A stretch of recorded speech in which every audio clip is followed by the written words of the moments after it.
ថ្ងៃនេះម៉ូតូវិលកង់ទៀតហើយបាទទៅទទួលលីវ៉ាន់បាទផ្ញើពីខាងកំពង់ចាមមកបាទតាមរយៈវរៈបុត្រធម្មឥឡូវមកដល់ហើយមកដល់ក្រុមហ៊ុនវរៈបុត្រធម្មស្រុកវាវែងហើយមេឃអៀងលឹមទៀតបងប្អូនបាទឥឡូវយើងចូលទៅខាងក្នុងទាំងអស់គ្នាដើម្បីទៅឆែកមើលអីវ៉ាន់បាទហើយ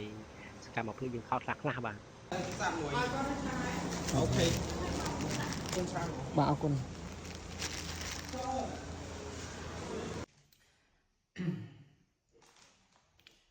បាទសួស្តីបងប្អូនទាំងគ្នាថ្ងៃនេះខ្ញុំពិតជាសប្បាយចិត្តមែនទែនដែល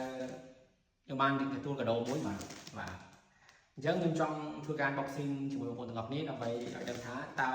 នេះគឺជាអ្វីឥឡូវមកខាត់ពេលយូរចូលរួមទស្សនាទាំងអស់គ្នាកាដូមកពីតំបន់បាទផ្សារទំនប់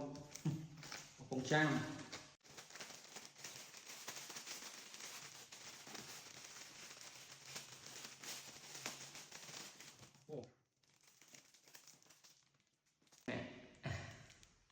ហេទូរស័ព្ទការសុខវាវែង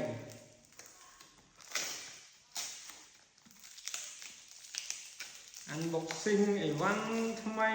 ចាក់អូជុំស្គុតច្រើនជាន់មែនតើ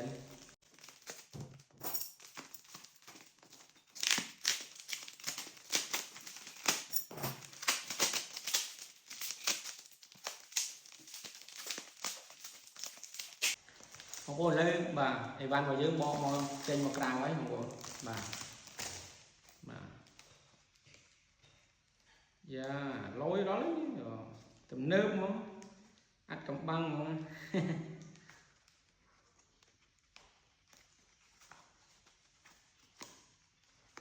ច្រើនជាន់ពិសេសមែនតើបងប្អូនបាទ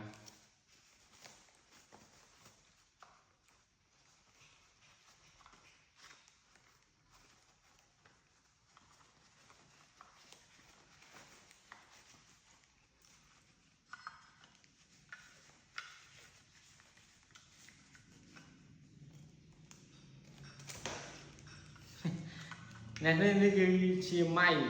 បាទម៉ៃដែលយើងថតសម្លេងណាដែល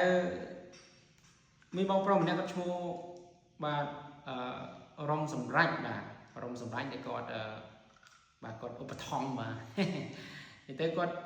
ឃើញខ្ញុំធ្វើវីដេអូទៅគាត់ថាឃើញសម្លេងរំខានបាទចើបងប្អូនដែលបានទស្សនាវីដេអូខ្ញុំដែលកន្លងមកមានសម្លេងរំខានចាប់ពីពេលនេះទៅអាចនឹងកាត់បន្ថយសម្លេងរំខានហើយដោយសារតែមានម៉ៃប្រើប្រាស់បាទតែ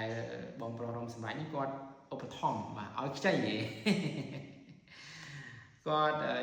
ទស្សនាវីដេអូរបស់ខ្ញុំទៅគាត់ឃើញថាឃើញខ្ញុំជួយចិត្តធ្វើវីដេអូហើយលេងសម្លេងរំខានហើយអញ្ចឹងគាត់ចង់ឲ្យប្រើប្រាស់ម៉ៃបាទអញ្ចឹងអរគុណមែនតើដល់បងរំសម្រាប់បាទហើយក្នុងវីដេអូនេះបងប្អូនគាត់ក៏ជាអ្នកផលិតវីដេអូទៅគាត់ផលិតទូទៅអញ្ចឹងបងប្អូនអាចចូលទៅមើលក្នុង page របស់គាត់បានហើយអាចជួយ follow គាត់ម្នាក់មួយទៅបាទអរគុណបងពីចម្ងាយបាទអរគុណច្រើនមកអរគុណ